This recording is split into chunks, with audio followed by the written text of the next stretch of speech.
Hola, bienvenidos un día más al canal. Creo que este es vídeos desde la cuarentena 6. Hoy es día que a lo mejor está bien que lo dijese, ¿no? Hoy es día 23, lunes 23 de marzo. Y tal y como está la situación en España, por lo último que he visto, es que debido a todas estas medidas de contención que tenemos, parece que sí, que la famosa curva de la epidemia se está como empezando a hacer una meseta, ¿no? Que, bueno, meseta entre comillas, que ya no tiene una inclinación tan acusada. Perdonadme si no me estoy expresando bien, pero yo no soy experta en estos temas. Pero sí que ya hay muchas personas que también son importantes en este tipo de cosas, que se encargan pues de hacer predicciones como de los matemáticos y demás. Y bueno, que parece ser que estas medidas de confinamiento sí que están funcionando.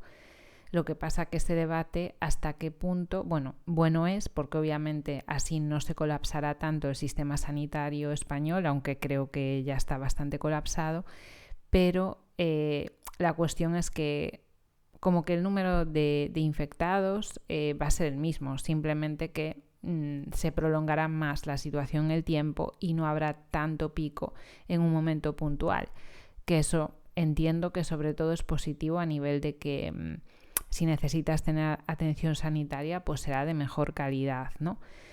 Pero bueno, veremos cómo avanza esto, porque está claro que ahora pues cada país ya tiene modelos, ¿no? de otros países y de cómo se ha ido gestionando. Entonces espero que al final pues cada vez las cosas se hagan con mayor anticipación y haya mejores pronósticos para otros países a los que les vaya a pasar algo similar a lo que nos está pasando a nosotros.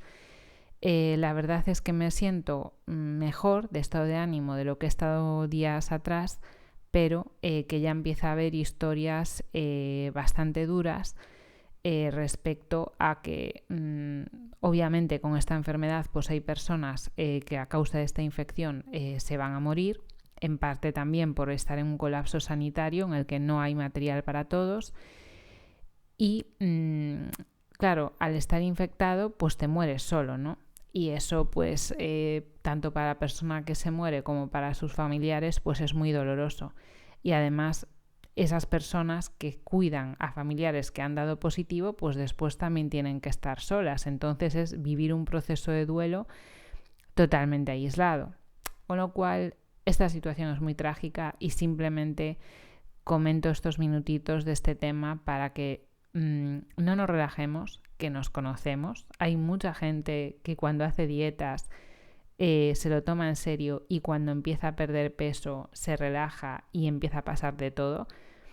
Y tengo miedo de que en parte la gente se relaje y deje de hacer las medidas como las tiene que hacer, aunque gracias a Dios pues ahora ya a nivel de seguridad la cosa está mejor, ¿no? Entonces pues con el miedo pues es como funcionan algunas personas, así que por las multas, por poder entrar en la cárcel incluso, pues espero que las cosas vayan cada vez a mejor, porque ya la situación es tan grave que nadie se lo puede tomar a cachondeo, a no ser pues que seas un colgado, que siempre va a haber alguno, ¿no?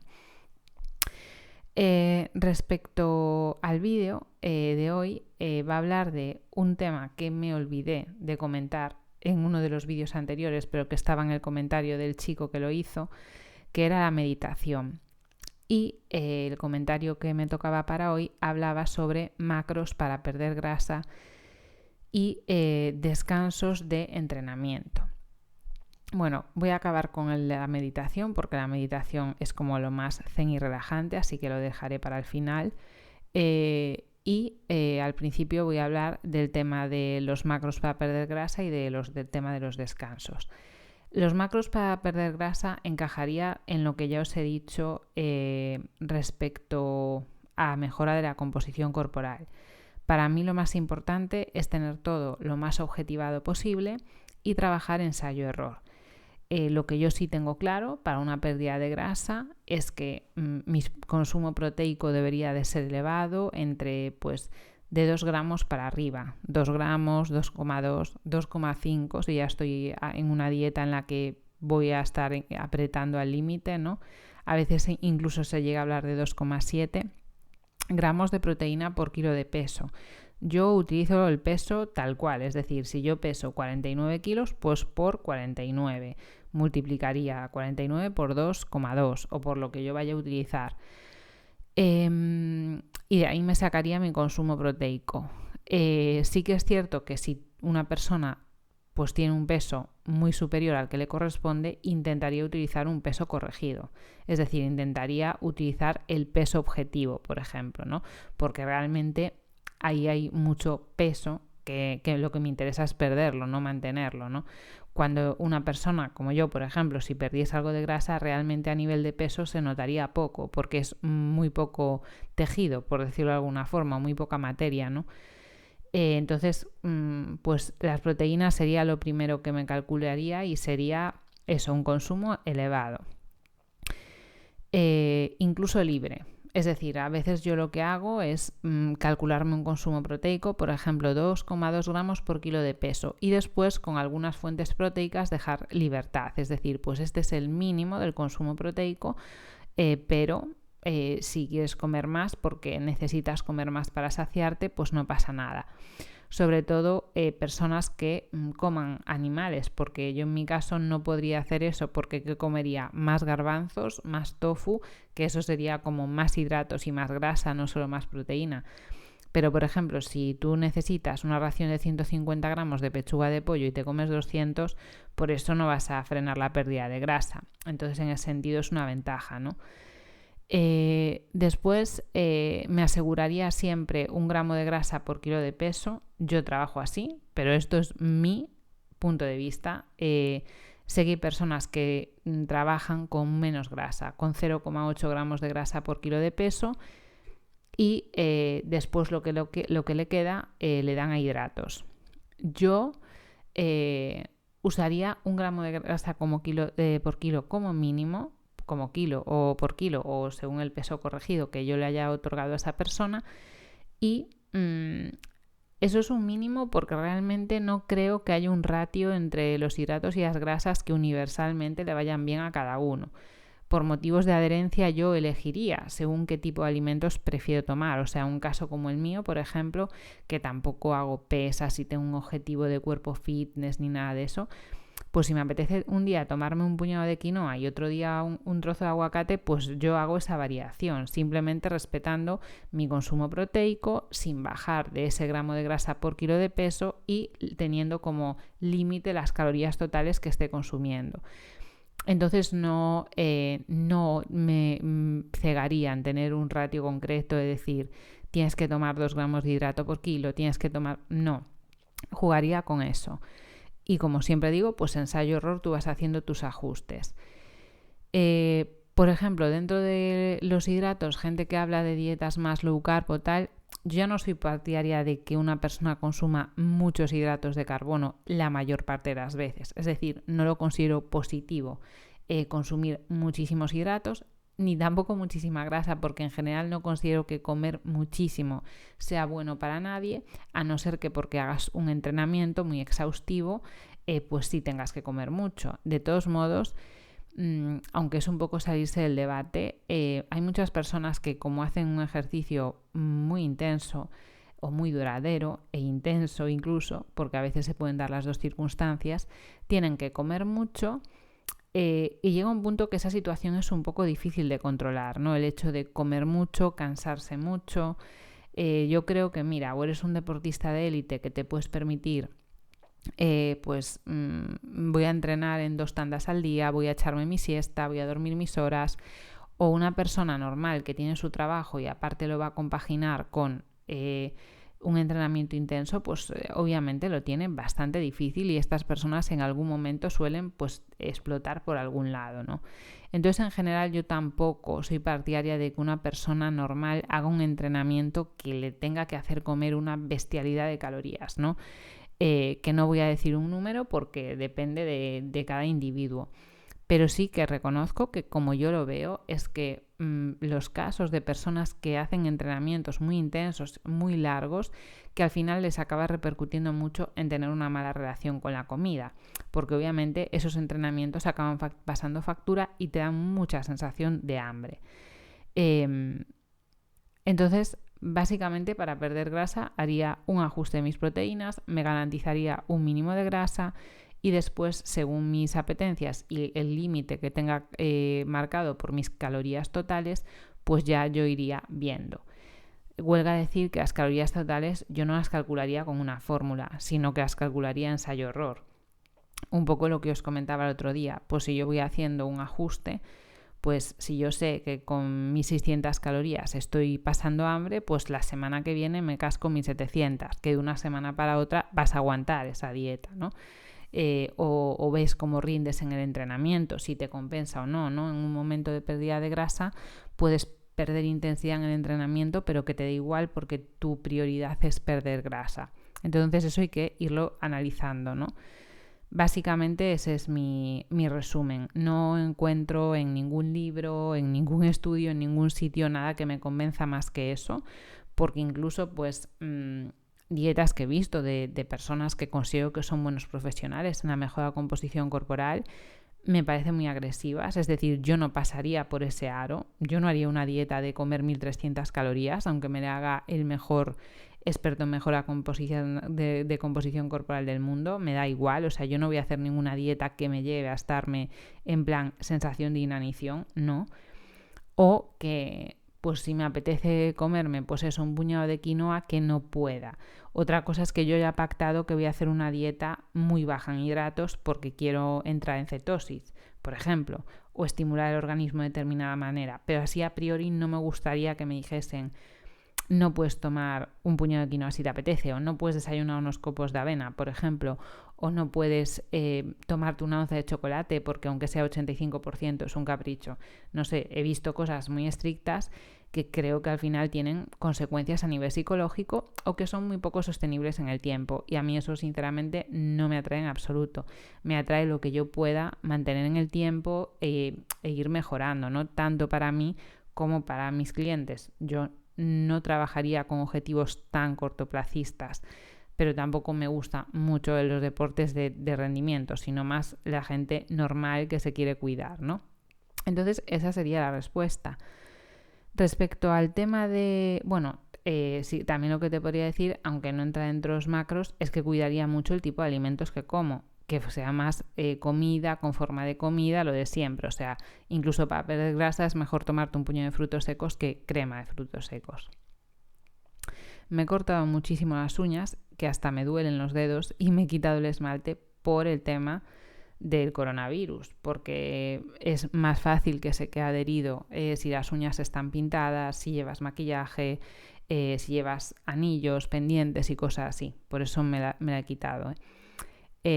Lo digo por si a alguien le interesa. Que justo hoy ha salido un dato que ya es como un síntoma que forma parte del cuadro, tener como una percepción más baja de lo normal del gusto y del olfato. Y supongo pues que esos son los avances en los que yo confío en la ciencia para que cada vez vayamos más rápido y logramos frenar esta situación cuanto antes, ¿no? Respecto al tema de los descansos, tengo que leer la pregunta porque en verdad no recuerdo muy bien cómo era la expresión.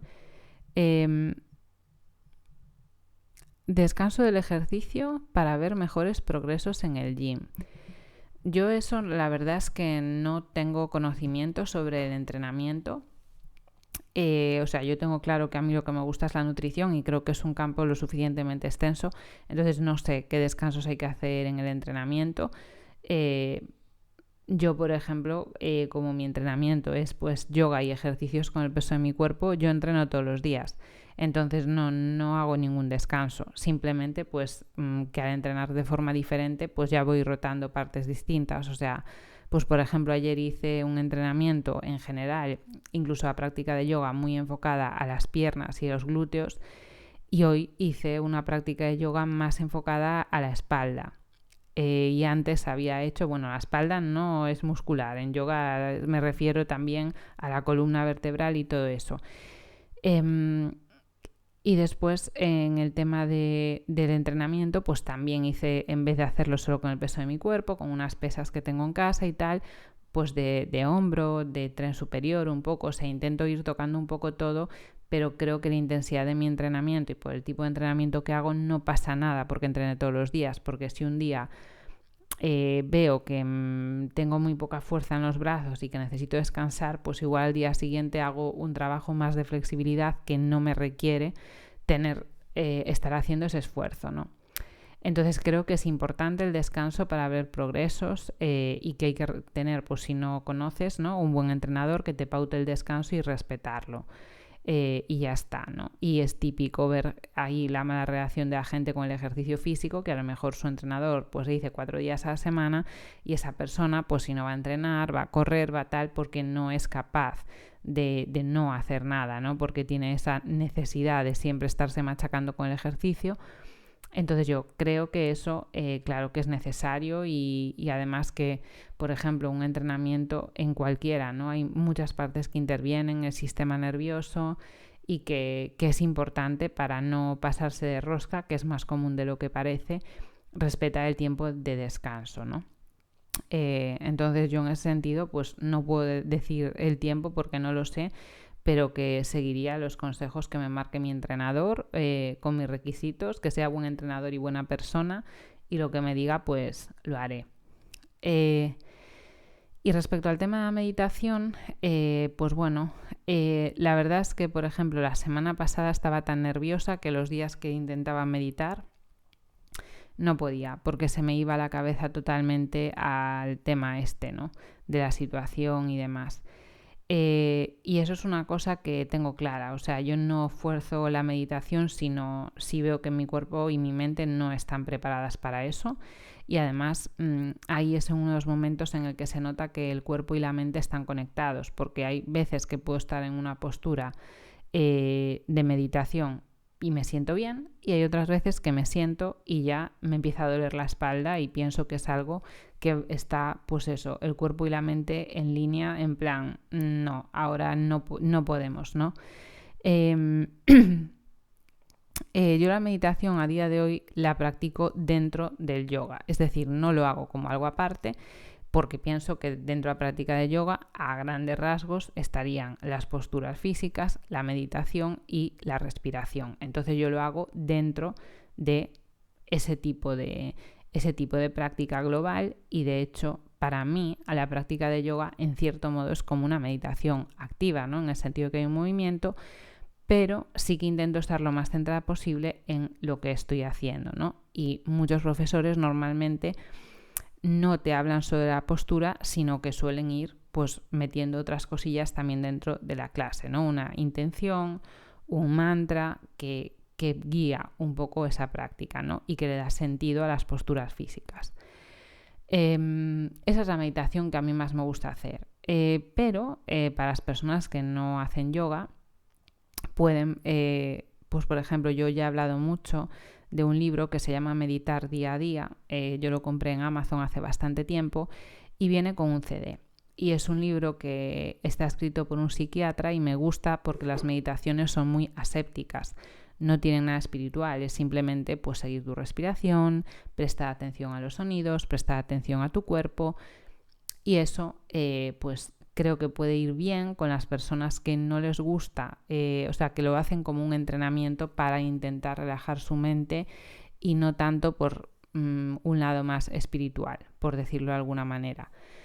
También hace tiempo yo había comprado un curso en una página que se llama Este Instante, que era un curso de 4 semanas de meditación en casa. Y me había gustado, porque es importante tener feeling, ¿no?, con la persona que te está dando la meditación, que te guste su voz, que te guste lo que te dice. Y esa chica, pues a mí me gustaba bastante también cómo daba las pautas de meditación. Yo, por ejemplo, no lo aséptico, como lo del psiquiatra, pues es como que no me acaba de enganchar demasiado.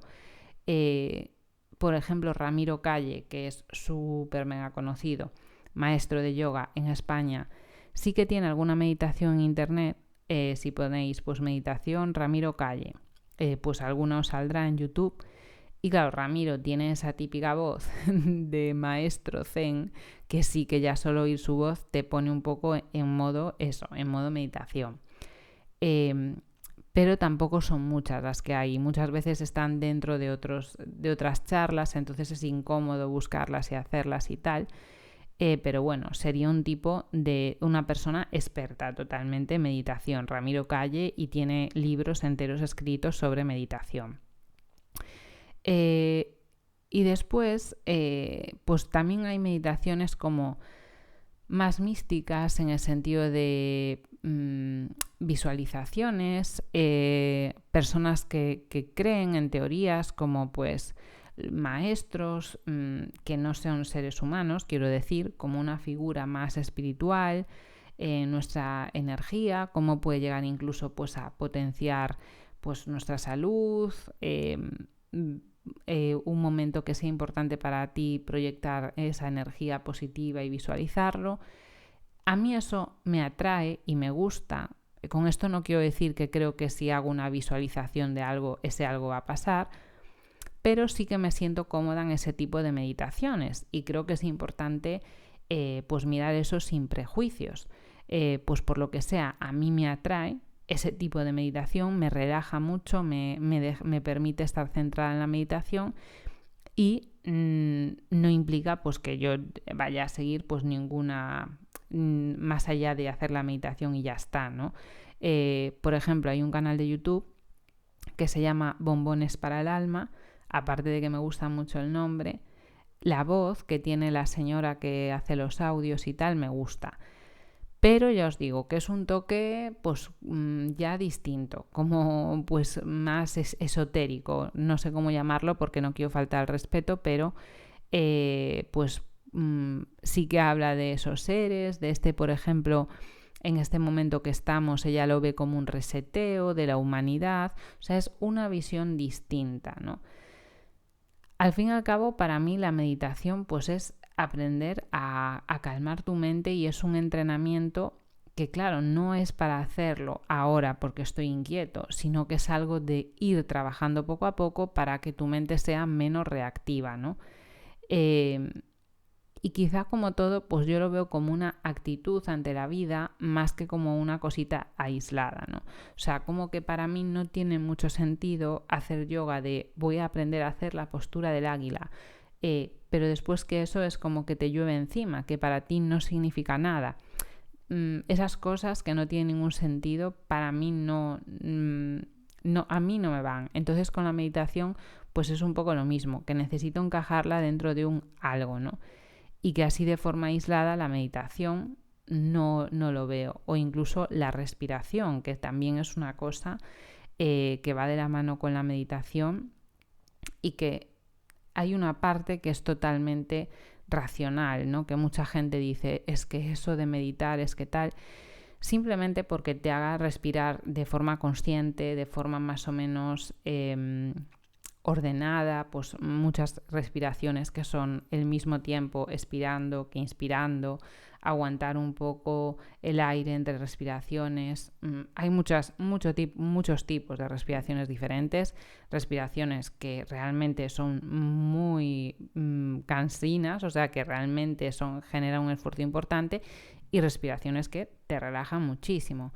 La respiración, o sea, es algo que a nivel de sistema nervioso autónomo hace que te relaja, ¿no? Es decir, tú normalmente no prestas atención a tu respiración, lo hace tu sistema nervioso autónomo y ya está. Pues en vez de hacerlo en ese orden, que tu cerebro dirija la respiración, tú lo estás haciendo al revés. Tú estás trabajando en la respiración y todos esos nervios que estén en tu diafragma, en tus pulmones y demás, le están también transmitiendo información a tu cerebro. Entonces, cuando tú estás haciendo algo que él normalmente hace en momentos de relajación, pues cuando tú lo fuerzas a eso, al final a tu cerebro le acaba llegando la información de relajación del mismo modo, ¿no? Entonces eso es así. O sea, pensad en una persona que le ha dado un ictus, la parte del cerebro que está dañada, eso no se puede hacer nada, pero tú puedes trabajar el cuerpo de esa persona. Y esas personas muchas veces recuperan muchísimo. Y no es trabajando su cerebro, es trabajando su cuerpo que envía información a su cerebro. Entonces la respiración pues más o menos funciona por lo mismo, ¿no? Porque se puede trabajar también ese sentido. Pero creo que hay que tener pues ganas de hacerlo, pues eso, darle sentido, tener un compromiso, porque si no hay continuidad pues realmente no se va a ver ningún tipo de beneficio. Y tener pues una meditación que se adapte a ti. Es decir, si tú solo puedes meditar 5 minutos, pues 5 minutos. Yo no puedo meditar 20 minutos, casi nunca. Algunos días sí, a lo mejor si no hago nada de yoga y digo, pues hoy solo voy a meditar. Entonces hay que jugar, pues coger una meditación que nos sirva y trabajarla, ¿no? Porque hay mucha gente que se echa para atrás porque está meditando y empieza a tener pensamientos intrusivos, ¿no? De cualquier cosa, de su día a día. Se pone a pensar en la lista de la compra o en el trabajo o lo que sea. Y dice, es que yo no valgo para meditar. No, es que eso es meditar, que tú empiezas a ser consciente de esos pensamientos y en vez de conversar con ellos, pues los ignoras sin más y vuelves a centrarte en tu respiración, en la temperatura del aire que inspiras, que expiras, en los movimientos de tu abdomen, en una parte de tu cuerpo, en los sonidos, lo que sea. Esa es la meditación. Nadie es capaz de estar totalmente concentrado en una cosa durante ese tiempo, o muy poca gente. Entonces, ese es el ejercicio que realmente hay que hacer. Y yo creo que es importante porque en el mundo en el que vivimos estamos como demasiado estimulados, entonces bajar un poco las revoluciones en general viene bien, ¿no? Y que yo es un poco como, pues cuando alguien me pregunta lo del yoga y tal, ¿yo qué haría? Pues yo si quisiese meditar, pues empezaría a buscar libros, canales de YouTube, podcast, que también hay mucha gente que tiene podcast sobre meditación. Pues eso, hay gente que tiene webs que pues te puedes hacer un cursillo por 10 euros y esas cosas, bicheando un poco por internet, en poco tiempo pues se encuentran, ¿no? Y vale la pena hacerlo uno mismo porque aunque otra persona te aconseje, lo puede hacer con toda su buena intención y no tiene por qué acertar. A mí, por ejemplo, me recomendaron encarecidamente, porque eso es algo que a mí me pasa al revés, ¿no? Cuando alguien me aconseja algo o me recomienda, digo, ¿y tú cómo sabes que me va a gustar esto? Pero bueno, la página web de Gaia, que es súper conocida, de yoga, meditación, documentales y tal. Bueno, pues en español también la hay, la página de Gaia. Y me la recomendaron muchísimo por el yoga y a mí el yoga de Gaia, el que hay en español, no me gusta nada. O sea, nada. Y en cambio he estado en canales de YouTube, en plataformas de otros países y me encantan. Entonces, yo no diría no me gusta el yoga o no me gusta meditar. Diría no he encontrado la forma de hacerlo que me vaya bien. Pero si lo quiero hacer, al final encontraré lo que me encaje, ¿no?